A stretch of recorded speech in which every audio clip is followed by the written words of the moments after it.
Spoštovane gledalke, cenjeni gledalci, dobrodošli, spremljate dogodke dneva. V Celju se je konec tedna začel teden mobilnosti.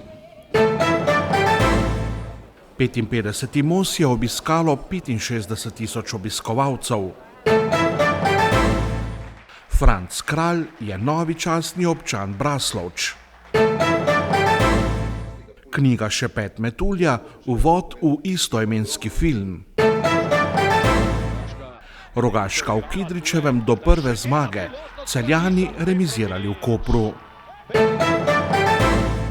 V soboto se je začel Evropski teden mobilnosti. Kot vsako leto so se mu tudi letos pridružili v Celju, kjer so pripravili številne dogodke, s katerimi spodbujajo trajnostno mobilnost. V teh dneh bo zato za promet zaprta Prešernova ulica, kjer so prvi dan postavili križišče mikromobilnosti. Mikromobilnost je izraz, ki ga danes pri debatah o prometu pogosto slišimo. V njen sklop sodijo predvsem manjša prevozna sredstva namenjena enemu uporabniku. To so navadni in električni skiroji ali rolke, električna kolesa in druge podobne naprave. Ker gre tu za novejši način udeležbe v prometu, pri katerem pa vse pogosteje prihaja tudi do prometnih nesreč, so pri zavarovalnici Triglav zasnovali križišče mikromobilnosti. Naš eksperiment v Celju je prvi, pri katerem poskušamo ugotoviti, kako se ljudje obnašamo, ko trčimo en ob drugega z različnimi hitrostmi. Kdo so tisti, ki opazujejo, ki znajo predvideti dogajanje, in še bolj, kdo so tisti, ki situacijo, ki nastane, poskušajo rešiti, in kdo tisti, ki pravzaprav ravnajo egoistično, pa poskušajo sebe najprej spraviti skozi nek zastoj. In to je nekaj, kar pravzaprav mislimo, da bo temelj tudi v prihodnje. Ker, glejte, Celje ne bo v mestnem jedru moglo postati drugačno, kot je. Tudi z zakoni pa z nadzorom ne moremo rešiti vsega. Največ lahko rešimo s tem, da ugotovimo, kakšni smo, kultura prometa, to, kar pogosto govorimo, in kaj je pravzaprav naša šibka točka, ker bo v prihodnosti potrebno graditi prav na rešitvah, ne pa več na tem, da bo vsak uveljavljal svoj prav. Vidimo, da nesreče, posebej tiste z e-skiroji, so izjemno v porastu. Ne samo njihovo število, ampak predvsem gre za težke poškodbe. In če hočemo nesreče preprečiti, moramo najprej razumeti, kaj se dogaja. Vsega ne moremo razumeti iz policijskih in škodnih statistik, veliko lahko vidimo prav na terenu. Zato smo ustvarili nek prostor, ki je tudi priložnost za Celjane, da se preizkusijo v nekaterih vlogah, v katerih morda še niso bili, na invalidskem vozičku, na e-skiroju, na električnem kolesu. In če se bomo preizkusili v različnih vlogah, če bomo imeli različne izkušnje, bomo lahko tudi lažje empatični do tistih, ki so z nami v prometu. Obiskovalci, ki so se tokrat lahko sprehodili po za promet z avtomobili zaprti Prešernovi ulici, mimogrede, ta bo zaradi tedna mobilnosti zaprta še do petka, so lahko preizkusili tudi poseben simulator vožnje z e-skirojem. Veliko staršev se odloča, ali kupiti in kdaj kupiti otroku e-skiro. Ta prinaša številne ugodnosti, zelo hitro premagujemo razdalje z njimi brez napora, hkrati pa hitrosti, ki jih omogoča, in nestabilnost povzroča res veliko nesreč. Zato smo v Slovenijo pripeljali tudi prvi simulator vožnje z e-skirojem, kjer pa res lahko starejši, starši otroci preizkusijo vse te nevarnosti, ki nam pretijo v varnem, virtualnem okolju, in nekako se opremijo potem, ko gre na cesti zares. Mikromobilnost je zdaj že realnost, v prihodnosti pa bo te zagotovo še več. A kot pravijo strokovnjaki, je proces spreminjanja načina razmišljanja dolgotrajen. V tej nekem prehodnem obdobju velja biti pravzaprav, in k temu ves čas kličemo, tako po slovensko, kmečko pameten. Enih stvari ne moremo preskočiti, brez avta ne moremo, da pomladimo vozni park, da postane bolj ekološki, je seveda nujno, tudi bolj varen s tem, in da poskušamo se pripraviti na to, da bomo živeli recimo ne z 2 avtomobiloma v družini, ampak z enim. To bi bil že kar velik korak naprej. Prehitevati pa očitno ne moremo. Saj tudi Evropa in svet ne more. Smo mislili, da bomo v enem hipu lahko vse zamenjali za elektriko, pa več kot očitno ne gre. To, da bomo multimodalni, zdaj že vemo, ampak za vsak uspešen prehod, tudi na trajnostno mobilnost, je nujno, da je varen. In tukaj pri Zavarovalnici Triglav pravzaprav vsak prometni trend, ki jih je res veliko, pogledamo najprej skozi prizmo varnosti. Tako da zagotovo vozili se bomo drugače, naš ključni izziv je pa, kako bo to drugače tudi varno. Dogodek je bil namenjen vsem generacijam, na trgu je namreč že kar nekaj rešitev, ki mikromobilnost omogočajo tako mlajšim kot starejšim udeležencem v prometu. Na celjskem sejmišču so se v nedeljo zaprla vrata 55. mosa, ki je po podatkih družbe Celjski sejem upravičil vsa pričakovanja. Na sejmu se je predstavilo več kot 600 razstavljavcev z več kot 1000 blagovnimi znamkami, sejem pa je po prvih podatkih obiskalo več kot 65.000 obiskovalcev. Sejem je bil letos razdeljen na 5 različnih segmentov: Most Dom, Most Tehnika, Most Energetika, Most Turizem, Most B2B in Most Plus. Tako kot vsako leto so tudi letos pripravili številne spremljajoče dogodke in izobraževalne vsebine. Skupaj s komisijo Mestne občine Celje so izbrali in podelili sejemska priznanja. Zadnji sejemski dan pa so si lahko obiskovalci ogledali modno revijo celjske avtorice Vladimire Skale. Most nedvomno ostaja najbolj prepoznaven poslovno-sejemski dogodek v državi, ki si ga je v zadnjem desetletju ogledalo več kot 1,5 milijona obiskovalcev.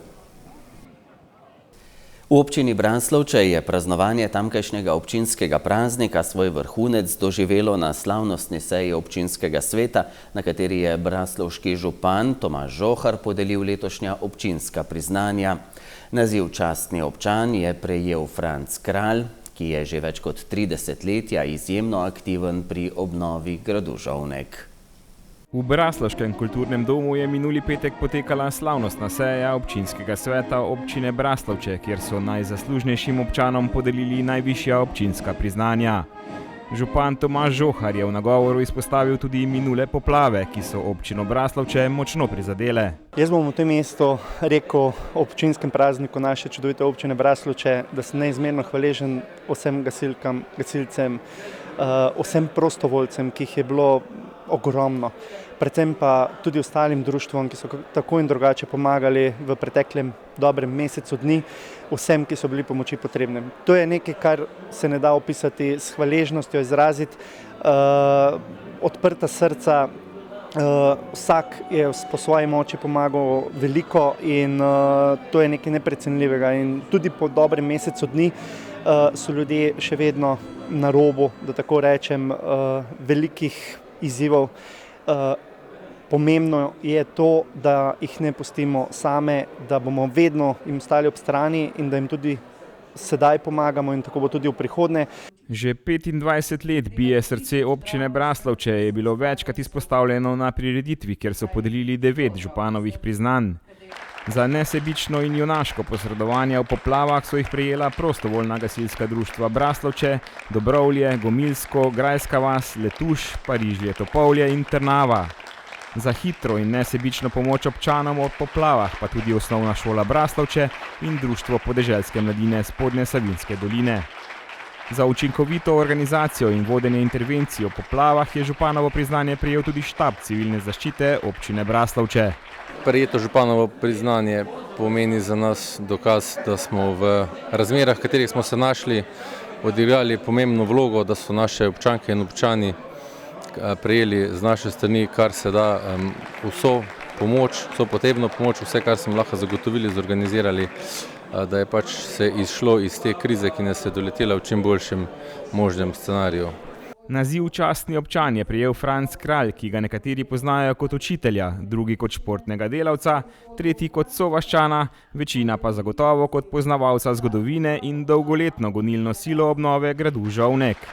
Človeka, ki na gradu že 30 let ob nedeljah vihti kramp in lopato. Pred 62 leti sem prej tam računal.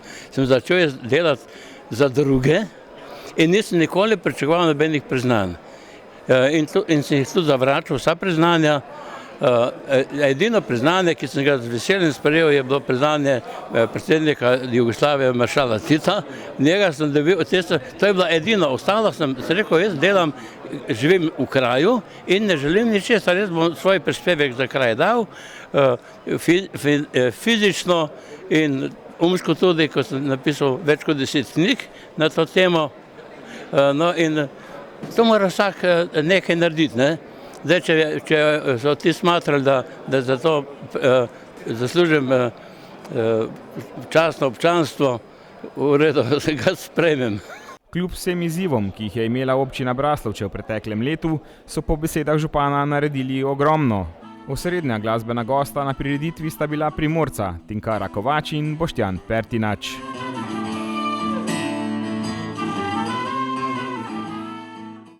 V Kinu Metropol so pripravili predstavitev knjige Šepet Metulja, ki je nekakšen uvod pred premiero istoimenskega filma, ki v slovenske kinematografe prihaja 12. oktobra. Avtorica knjige, ki je nastala po filmskem scenariju Alena Pavšarja, je Mateja Zorko Pavšar. Kar lepo število obiskovalcev se je minuli petek 15. septembra zvečer zbralo v mestnem kinu Metropol v Celju na predstavitvi knjige z naslovom Šepet Metulja.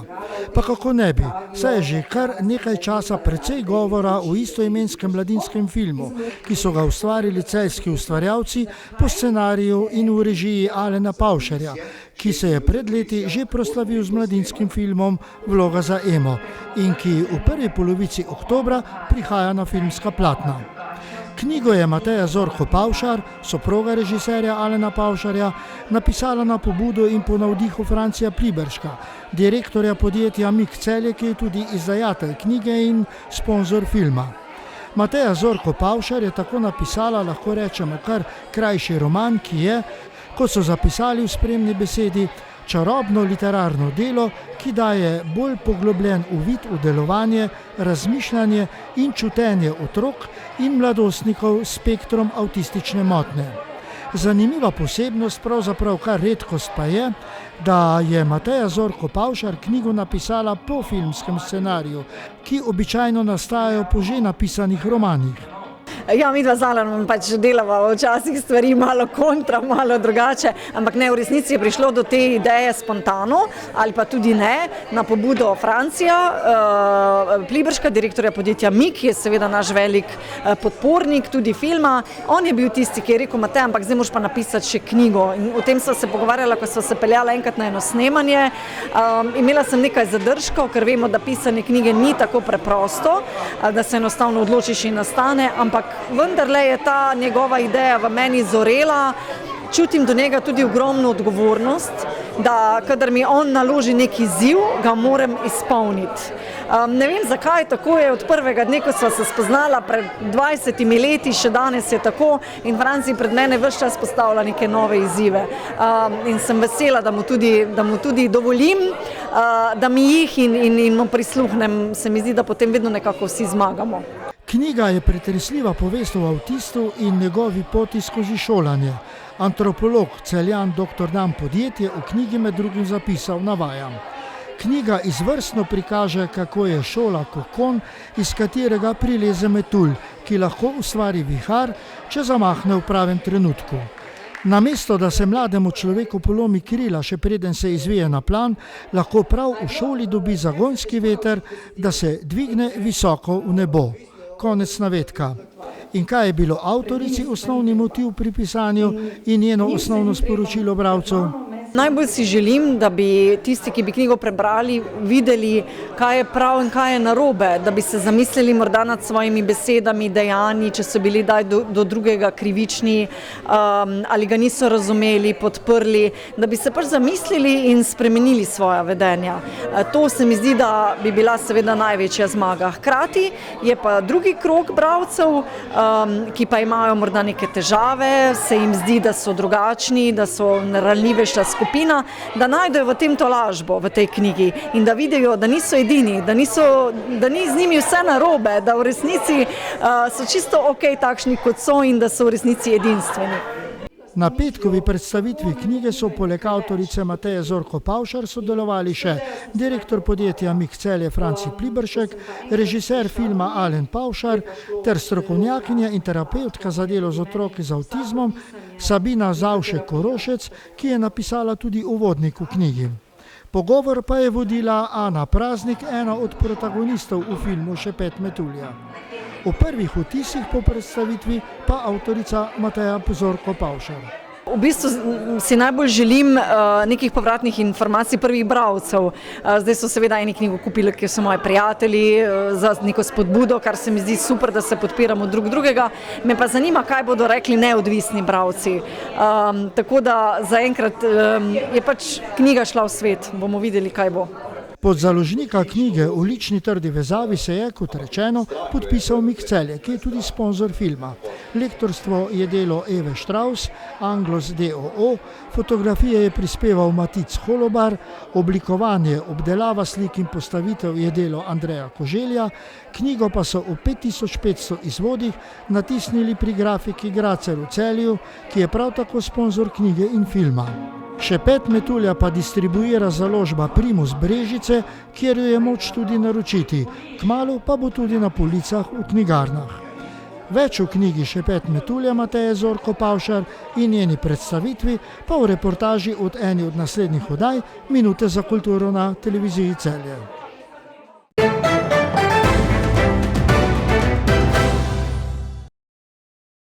Po reprezentančni pauzi so nogometaši v prvi slovenski ligi odigrali tekme 8. kroga.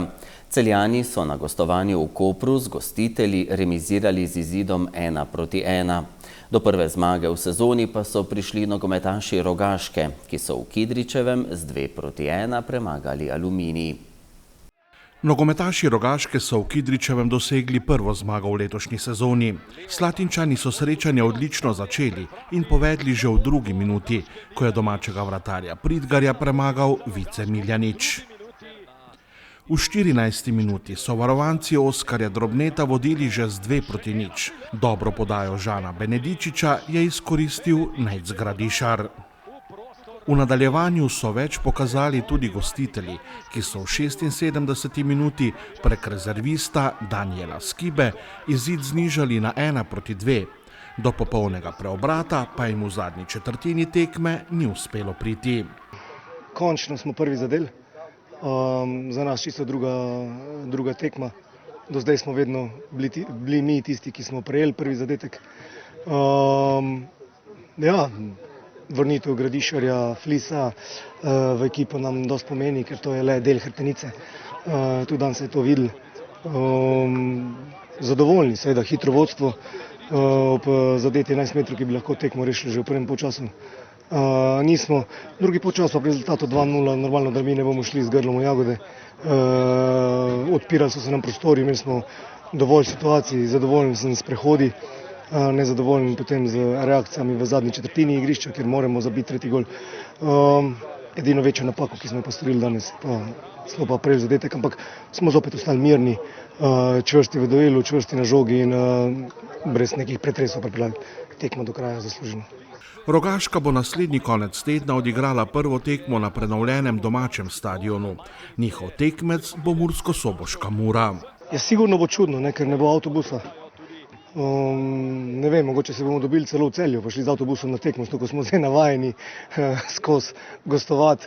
Ja, končno en čudovit objekt, popestritev na slovenski sceni, ko mi čakamo, da lahko odigramo pred domačo publiko in jaz upam in želim si, da nas bodo navijači podprli v čim večjem številu na tem novem stadionu in da se bomo čim večkrat veselili skupaj. Vodilni Celjani so gostovali na Bonifiki in drugič v tej sezoni remizirali.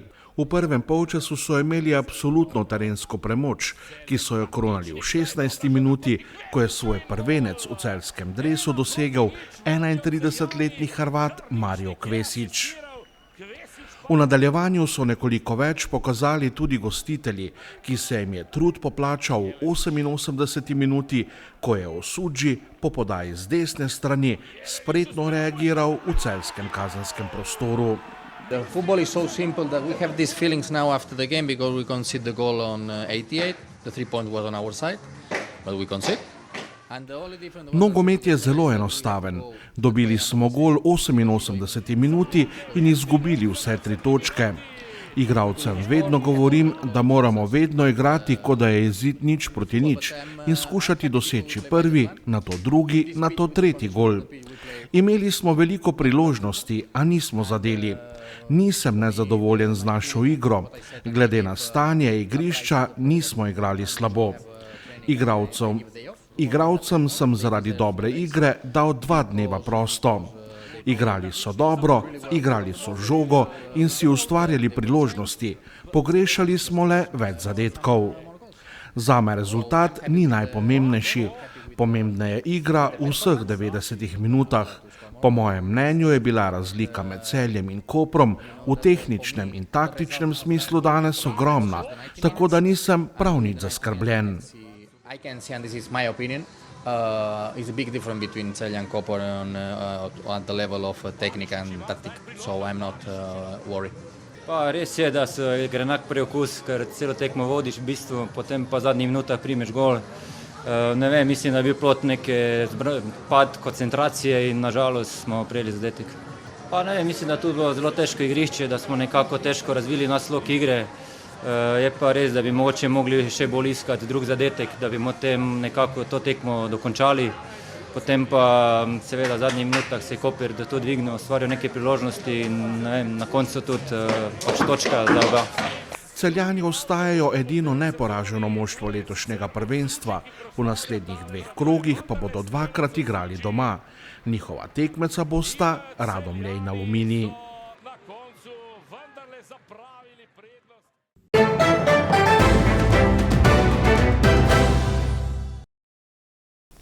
Jutri bo spremenljivo oblačno, krajevne plohe in nevihte se bodo dopoldne od severozahoda razširile nad večji del Slovenije. Krajevno bodo možni krajši nalivi in močnejši sunki vetra. Popoldne se bodo padavine umirjale, od severozahoda se bo jasnilo. Na Primorskem bo zapihala šibka burja. Jutranje temperature bodo od 13 do 18, ob morju okoli 20, najvišje dnevne od 20 do 24, v južnih krajih do 27 stopinj Celzija. V sredo in v četrtek bo sončno, zjutraj in deloma dopoldne bo po nižinah megla. V četrtek bo znova zapihal jugozahodnik, popoldne bodo na zahodu možne posamezne plohe.